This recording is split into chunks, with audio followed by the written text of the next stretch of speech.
Y eso no crean que nada más es una especulación mía, ¿no? Cualquiera que haya leído la obra de Fray Bernardino de Sahagún, que es así de Chonchoca, que es todo un estudio antropológico sobre los pueblos indígenas de la región, ahí al final del libro 11 él pone una nota aclaratoria. Y es bien interesante porque en esa nota él da la clave del asunto. Dice, ¿cómo es posible que los indígenas no van a las iglesias que ya construimos? Pero ¿qué tal al cerro del Tepeyac? Ahí sí van todos en peregrinación. Y el mismo Fray Bernardino de Sahagún, él dice, creo que nos están viendo la cara, ellos no van a ver a la Virgen María, ellos van a ver a su Tonantzin, ¿no? Porque ellos la siguen llamando Tonantzin, aun cuando ya está el lugar dedicado a la Virgen María, ¿no? Y hasta él termina diciendo, es cosa que deberíamos de remediar. O sea que él está sugiriendo, deberíamos de prohibirle a los indígenas que vayan al Tepeyac, porque ellos no van a ver a la Virgen María, ellos van a ver a su Tonantzin, ¿no? A su diosa de ellos, ¿no? De su religión de ellos. Ese es el comentario sobre eso. Los indígenas mexicanos no percibieron en la pintura a la Virgen María, quien de hecho les era totalmente ajena. Ellos reconocieron inmediatamente los símbolos que en la pintura se encuentran plasmados: el sol, las estrellas, la luna, los cerros floridos y la flor de 4 pétalos dibujados en el manto. El niño águila sosteniendo entre sus manos el verde manto y la roja túnica y, claro, los 4 colores sagrados que simbolizan los 4 rumbos del universo con los que fue pintada. Y más, mucho más. O sea que en realidad la pintura de la guadalupana es como el calendario azteca o las pirámides de Teotihuacán. Una obra maestra realizada por morenas manos originarias de estas tierras y por lo tanto un bien nacional. Entonces yo creo que lo que hay que entender ahí es que el pintor que pinta la pintura de la guadalupana, que desde la época se sabe, ¿no? Desde el final del siglo XVI se sabía que el pintor había sido Marcos Cipactli, pero la iglesia siempre lo ocultó porque pues iba en riesgo el negocio, ¿no? Él tenía que aceptarse que la imagen era milagrosa, pero el nombre del pintor se sabe desde hace mucho, ¿no? Entonces, lo que debemos saber es que cuando el pintor pinta la pintura de la guadalupana, lo que hace es tomar nada más como modelo a la de España, y él pinta la religión de ellos, ¿no? Con todos los elementos. ¿Para qué? Pues hay que entender que eso es una estrategia de resistencia. Piensen que allá a mediados del siglo XVI lo que en México se está viviendo es una guerra de invasión, ¿no? De colonización, la misma que se está viviendo ahorita en Irak, ¿no? Un ejército de ocupación, ¿no? Llega una cultura extranjera con sus soldados y se pone a destruir todo, ¿no? Para adueñarse de las riquezas. Entonces en Irak lo que hoy los gringos quieren pues es el petróleo, ¿no? En ese entonces lo que los españoles querían de nosotros pues era el oro, la plata, las mujeres, los hombres de esclavos. Entonces había una auténtica guerra. Y en esa guerra lo que pasó fue que la religión mexicana tenía que ser destruida.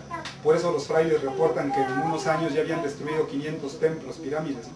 Y que ya habían destruido miles de ídolos. Había una auténtica guerra contra la religión mexicana. Entonces lo que el pintor hizo, lo que Cipactli hizo dijo, vamos a hacer una pintura que ante los ojos de los españoles sea su Virgen María, ¿no? Para que no haya problema y nos dejen adorarla.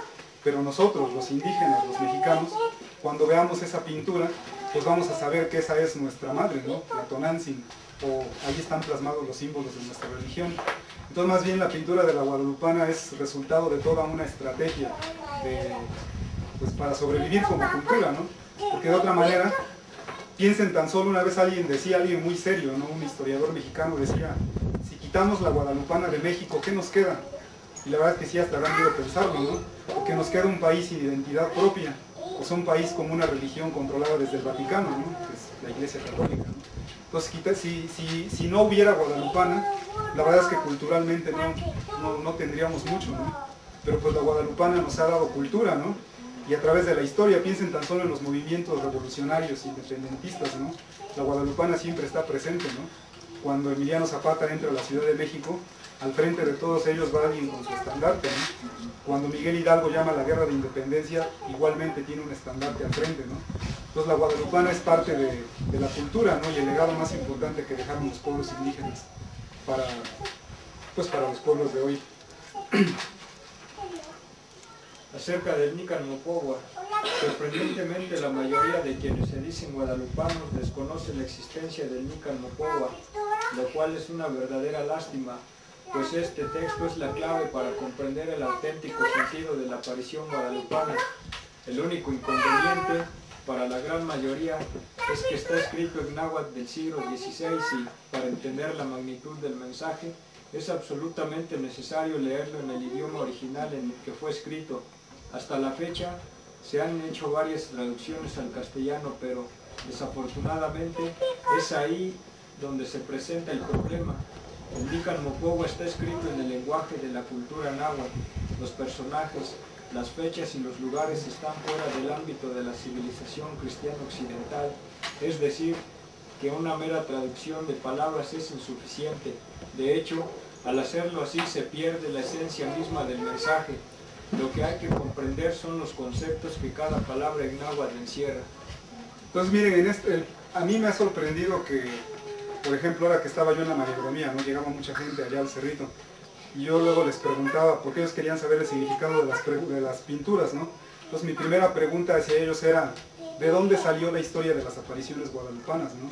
Eso de que cuando iba caminando por el Tepeyac se le aparece y finalmente sube hasta la cima del cerrito y recoge las flores y las entrega al obispo, ¿no? ¿De dónde salió esa historia?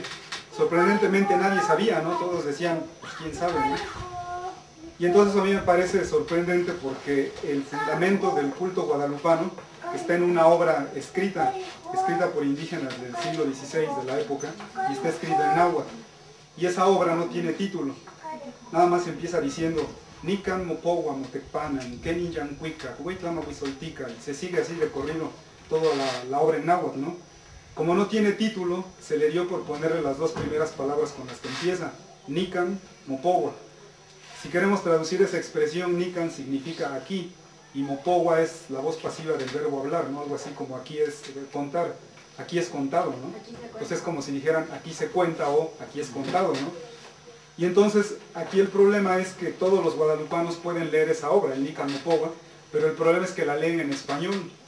Y es que en español pierde todo el sentido, eso hay que leerlo en mexicano, porque las traducciones se vuelven como una especie de filtro a veces, ¿no? Y dejan el mensaje, lo profundo del mensaje fuera. Se me ocurre un ejemplo hasta tonto, ¿no? Pero que creo que es bueno, y no de náhuatl español, sino de inglés español. Y una vez leí un libro en inglés de un autor inglés que se llama Jeffrey Archer, y el título del libro se llama As the Crow Flies, que significa literalmente algo así como vuelan los cuervos, ¿no? Pero eso es una expresión idiomática en inglés. Es como cuando un papá le da un consejo a su hijo, le dice, hijo, tú debes de volar como vuelan los cuervos. ¿Qué significa esa expresión? Significa debes ir por el camino correcto, ¿no? No te debes desviar, porque según eso los cuervos vuelan derechito. Entonces se dan cuenta que el título, como vuelan los cuervos, no está hablando de cuervos, está hablando de que uno debe de actuar correctamente, ¿no? Y ir por el buen camino. Entonces ahí viene el problema de la traducción, porque después yo vi el libro en español y el traductor la tradujo como los cuervos. Entonces se dan cuenta de que no tiene nada que ver el sentido del título en inglés con el título en español, ¿no? Porque si en español decimos los cuervos ya suena hasta medio macabro, ¿no? Así como de terror, como los cuervos. Entonces eso mismo pasa con el Nican Mopogua. Cuando nosotros lo traducimos del náhuatl al español pierde toda la esencia, ¿no?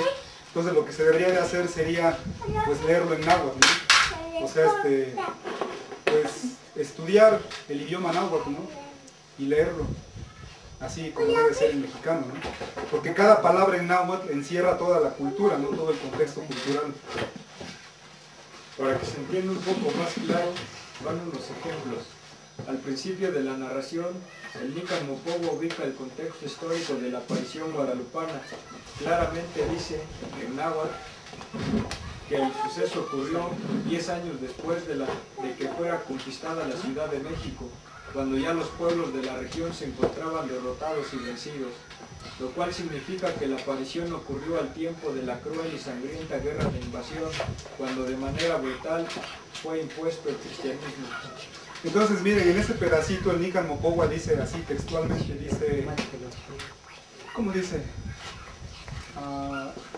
Inje o momani miti chimali, inje no la mantramani, que significa cuando ya los pueblos habían bajado las flechas y los escudos, o sea, cuando habían sido vencidos militarmente, ¿no? Entonces, ahí es bien claro el Nican Mopogua, porque de lo que está hablando es que en México, en el siglo XVI, cuando aparece la guadalupana, se está viviendo una guerra, ¿no? Y una guerra de veras. Entonces nos remite a pensar un poco, por ejemplo, en el coloquio de los 12. Resulta que ahí en el siglo XVI, en el primer tercio, 1528 creo, es cuando llegan los primeros frailes franciscanos. y llegan con la intención de evangelizar a los mexicanos.